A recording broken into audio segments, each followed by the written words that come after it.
Assalamualaikum warahmatullahi wabarakatuh. Saya Rizky Fajar Khairulinda NIM 172180108 dari kelas 6D akan menyampaikan hasil review jurnal yang saya buat dengan berjudul kaitan antara soal berbasis HOTS dengan keterampilan Generic Science. Berbicara mengenai abad 21, titik fokus kehidupan manusia mengarah pada informasi, teknologi, komputasi, dan komunikasi.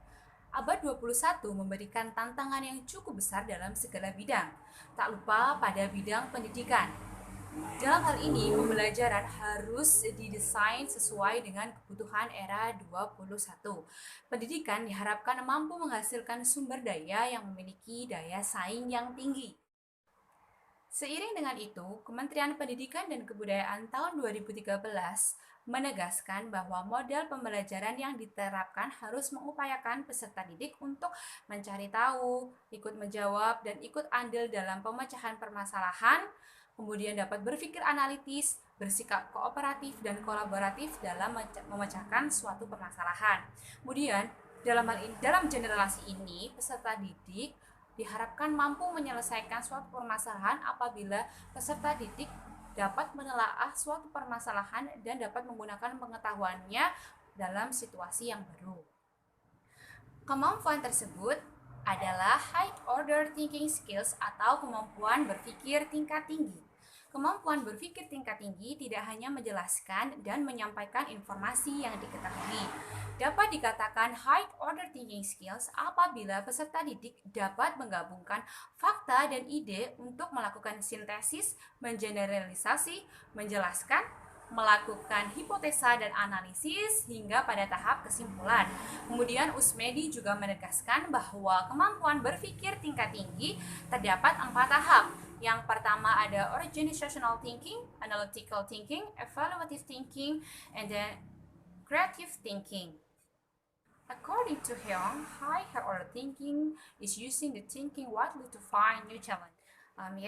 High-order thinking demands someone to apply new information or knowledge that he has good and manipulate the information to read the possibility of answer in new situation.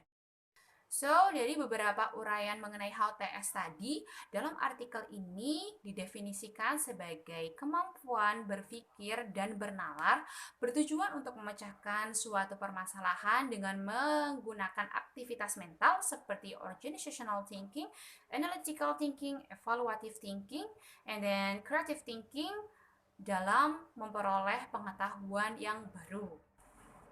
Kemudian, apa sih soal yang berbasis HOTS itu? Nah, menurut Kementerian Pendidikan dan Kebudayaan tahun 2017 mengemukakan bahwa soal HOTS adalah instrumen pengukuran yang digunakan untuk mengukur kemampuan berpikir tingkat tinggi. Kemampuan berpikir tingkat tinggi di sini tidak hanya mengingat, menjelaskan kembali, atau menelaah tanpa melakukan pengolahan. Nah, kemudian menurut Heru Supranoto, soal-soal berbasis HOTS adalah soal-soal yang di dalamnya terdapat dimensi C4, C5, dan C6. Nah, indikatornya apa saja? C4 ada menganalisis, C5 mengevaluasi, dan C6 mengkreasi. Secara umum, soal-soal berbasis HOTS adalah soal yang mengukur pada dimensi metakognitif, namun tidak serta-merta meninggalkan dimensi-dimensi yang lainnya, seperti dimensi faktual, prosedural, dan konseptual. Dengan demikian, soal-soal berbasis HOTS itu tidak serta-merta dikatakan soal yang memiliki kesulitan tingkat tinggi dibandingkan soal mengingat atau low order thinking skill atau LOTS yang perlu kita garis bawahi di sini adalah difficulty is not same as high order thinking. Tingkat kesulitan pada butir-butir soal itu berbeda dengan kemampuan berpikir tingkat tinggi. Sebagai contohnya, ketika kita harus mencari arti kata yang masih bersifat umum atau uncommon word. Nah, mungkin memiliki kesulitan yang sangat tinggi untuk menjawabnya, namun kemampuan untuk menjawab tersebut itu bukan dikatakan kemampuan high order thinking skills. Begitu teman-teman. Soal-soal HOTS pada umumnya mengukur pada ranah menganalisis C4, mengevaluasi C5, dan mengkreasi C6. Dalam menyusun soal-soal HOTS, hendaknya kita tidak terjebak dalam pengelompokan kata kerja operasional. Sebagai contoh nih, kata kerja menentukan dalam taksonomi Bloom itu ada pada ranah C2 dan C3. Namun di sini bisa juga masuk dalam C5 apabila peserta didik dalam soal tersebut diminta untuk menganalisis terlebih dahulu sebelum memberikan keputusan. Ini juga bisa masuk dalam C6 apabila dalam menjawab pertanyaannya peserta didik itu diminta untuk membuat strategi pemecahan masalah yang baru. Pada penyusunan soal-soal HOTS, pada umumnya guru-guru itu menggunakan stimulus. Stimulus itu bisa digunakan seperti halnya dari kehidupan kita sehari-hari. Karakteristik soal-soal HOTS terdapat 3 macam. Yang pertama ada mengukur kemampuan berpikir tingkat tinggi. Kemampuan di sini adalah kemampuan untuk memecahkan permasalahan, berpikir kritis, berargumen, dan mengambil keputusan. Adapun kreativitas diperlukan untuk menyelesaikan suatu permasalahan, di antara lainnya adalah menyelesaikan permasalahan yang masih bersifat asing, mengevaluasi strategi yang digunakan dalam memecahkan suatu permasalahan dengan menggunakan point of view yang berbeda, dan menemukan diferensiasi model-model penyelesaian baru dengan cara-cara yang sudah dilakukan. Karakteristik soal HOTS yang kedua adalah berbasis permasalahan kontekstual. Permasalahan kontekstual di sini seperti kehidupan kita sehari-hari, kesehatan, kebumian, ruang angkasa, dan pemanfaatan ilmu teknologi dalam kehidupan manusia. Dalam hal ini digunakan pula kapabilitas peserta didik untuk merealisasikan, menginterpretasikan, mengintegrasikan ilmu pengetahuannya dalam kehidupan yang nyata. Karakteristik soal HOTS yang ketiga adalah menggunakan soal yang beragam. Tujuan dari penggunaan soal yang beragam adalah membagikan validitas fakta-fakta yang lebih rinci dan holistik mengenai kemampuan tes dari peserta didik. Dengan menggunakannya soal yang beragam, di sini dapat menjunjung tinggi prinsip objektivitas dalam penilaian peserta didik. Jadi nanti peserta didik akan menghasilkan penilaian yang sesuai dengan kemampuan dari peserta didik. Adapun bentuk-bentuk soal dari HOTS terdapat beberapa macam. Ada pilihan ganda kompleks, isian singkat, kemudian uraian. Selanjutnya, saya akan menjelaskan mengenai keterampilan generic science. Keterampilan generic science biasa disingkat dengan KGS. Menurut Trisna, keterampilan generic science adalah keterampilan dasar, keterampilan berpikir, dan keterampilan bertindak dalam memahami masalah sains dengan menggunakan pengetahuan sains yang dimiliki sebelumnya. Sedangkan menurut Sudarmin, keterampilan generic science adalah kemampuan berpikir dan bertindak sesuai dengan pengetahuan sains yang dimilikinya, di mana keterampilan ini berkaitan erat dengan sikap ilmiah yang diturunkan dari pengetahuan sains secara umum. Kemudian dalam artikel ini, keterampilan generic science didefinisikan sebagai kemampuan dasar, kemampuan intelektual, kemampuan bertindak untuk memahami masalah sains dengan menggunakan pengetahuan sains yang dimilikinya. Menurut Broto Siswoyo, keterampilan generic science dalam pembelajaran IPA dapat dikategorikan menjadi 9 indikator. 9 indikator itu ada apa aja sih? Yang pertama ada pengamatan langsung. Yang kedua ada pengamatan tidak langsung. Yang ketiga ada kesadaran akan besaran skala. Yang keempat menggunakan bahasa simbolik. Yang kelima kerangka logika taat asas. Yang keenam inferensi logika. Yang ketujuh ada sebab akibat. Yang kedelapan pemodelan matematika. Dan yang terakhir menggunakan membangun konsep yang baru. Makna dari ke-9 indikator keterampilan generic science akan saya bahas sebagai berikut. Yang pertama ada pengamatan langsung. Sains adalah ilmu yang mempelajari tentang alam. Kita dapat memanfaatkan alat indera kita untuk melakukan pengamatan pada proses-proses atau gejala-gejala alam yang terjadi. Yang kedua, ada pengamatan tidak langsung. Nah, ada beberapa gejala alam yang tidak dapat kita amati secara langsung karena dapat membahayakan alat indera kita. Misalnya saja arus listrik. Dengan adanya ampermeter, kita dimudahkan untuk mempelajarinya tanpa melukai alat indera kita. Yang ketiga, ada kesadaran akan skala besaran.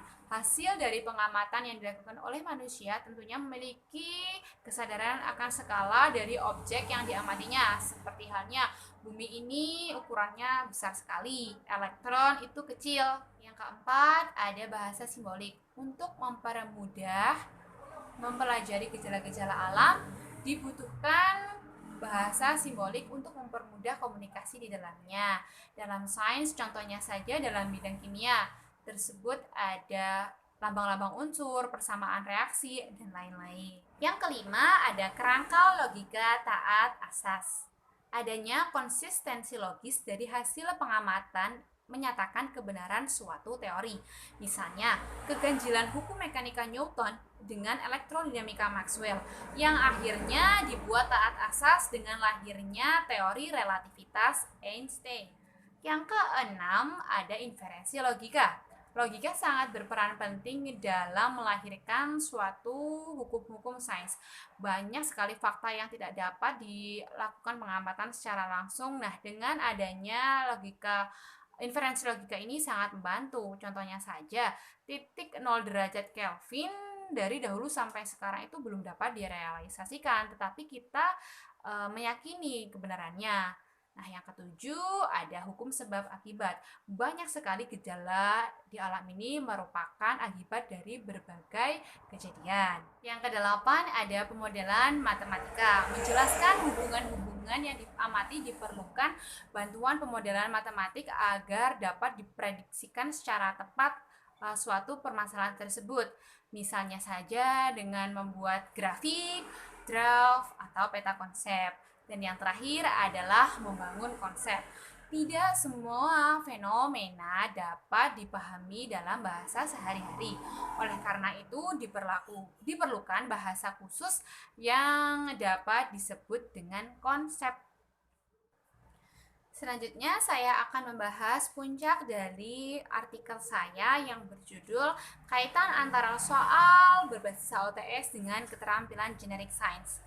Sebelumnya sudah ditulis artikel mengenai keterkaitan antara HOTS dengan keterampilan Generic Science oleh Mbak Yuli. Seperti ini tabelnya. Dapat kita pelajari ya. Sudah jelas sekali dari tabel hasil penulisan artikel mengenai kaitan antara HOTS dengan keterampilan Generic Science yang ditulis oleh Mbak Yuli. Nah, untuk membangun pengetahuan, guru memiliki peran yang sangat penting untuk melatih siswa memiliki kemampuan berpikir tingkat tinggi. Untuk memiliki kemampuan berpikir tingkat tinggi atau HOTS, guru dapat melatih siswa dengan melakukan suatu pengukuran. Salah satu komponen dalam pembelajaran untuk mengukur keberhasilan siswa dalam proses pembelajaran, yakni salah satunya bisa menggunakan asesmen dalam bentuk soal. Soal tes berbasis high order thinking skills dapat membantu siswa untuk meningkatkan kemampuan berpikir tingkat tinggi. Kemampuan yang dimaksud terkait dengan kemampuan berpikir tingkat tinggi yaitu ada kemampuan berpikir kritis, berpikir reflektif, metakognitif, dan berpikir kreatif. Kaitannya dengan aktivitas HOTS, kemampuan berpikir tingkat tinggi, di sini soal tes yang dibuat tentu pula mengacu pada karakteristik soal berbasis HOTS. Pembelajaran sains meliputi 4 unsur.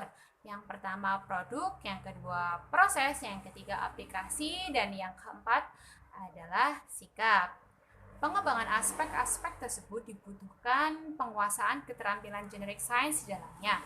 Keterampilan Generic Science mengajak peserta didik untuk dapat berpikir melalui sains dalam kehidupannya. Melalui keterampilan Generic Science, peserta didik dapat mengembangkan kemampuan berpikir tingkat tinggi di dalamnya. Ketika peserta didik dapat menyelesaikan soal-soal berbasis HOTS secara tidak langsung, peserta didik sudah dapat berpikir tingkat tinggi dan mengaplikasikan keterampilan Generic Science di dalamnya. Melalui 9 macam keterampilan Generic Science, peserta didik dapat mengembangkan keterampilan berpikir tingkat tinggi di dalamnya. Berpikir kritis dapat dikembangkan dalam soal tersebut apabila peserta didik diminta untuk melakukan pengamatan langsung, pengamatan tidak langsung, kesadaran akan skala besar, pemodelan tematik, dan membangun konsep. Kemudian, berpikir kreatif dapat dikembangkan dalam soal apabila peserta didik diminta untuk menggunakan bahasa simbolik, kemudian kerangka logika taat asas, dan inferensi logika. Kemudian berpikir dalam pemecahan masalah dalam soal tersebut dapat dikembangkan apabila peserta didik diminta untuk menghubungkan suatu sebab akibat dari suatu permasalahan. Apabila keterampilan generic science tidak dilatih, maka akan berakibat pada keterampilan dan kemampuan siswa dalam berpikir dan bertindak sesuai dengan pengetahuan sains yang dimiliki untuk mempelajari berbagai konsep dan menyelesaikan permasalahan berbagai masalah IPA, serta berakibat pula pada proses pembelajaran selanjutnya yang lebih tinggi. Berikut akan disajikan keterkaitan antara soal berbasis HOTS dengan keterampilan generic science. Kesimpulan dari artikel keterkaitan soal berbasis HOTS dengan keterampilan generic science adalah pembelajaran IPA meliputi 4 unsur. Yang pertama ada produk, yang kedua proses, yang ketiga aplikasi, dan yang keempat sikap. Nah, aspek pembelajaran IPA akan lebih mudah diperoleh jika peserta didik menguasai keterampilan generic science dan dapat mengembangkan kemampuan berpikir tingkat tinggi. Salah satu komponen dalam pembelajaran untuk mengukur kemampuan peserta didik adalah menggunakan asesmen pengukuran dalam bentuk soal tes. Nah, soal tes berbasis HOTS dapat membantu siswa mengembangkan kemampuan berpikir tingkat tinggi. Kaitannya dengan aktivitas HOTS, tentunya soal-soal dibuat mengacu pada karakteristik soal-soal HOTS yang meliputi mengukur kemampuan berpikir tingkat tinggi, berbasis permasalahan konseptual, dan menggunakan soal-soal beragam. Demikian yang dapat saya sampaikan. Mohon maaf apabila terdapat salah-salah kata. Saya mohon dikoreksi. Terima kasih. Sekian dari saya. Wassalamualaikum warahmatullahi wabarakatuh. Sebelumnya mohon maaf apabila dalam kualitas gambar atau suara tidak jernih dikarenakan rumah saya sangat dekat sekali dengan jalan raya. Dadah.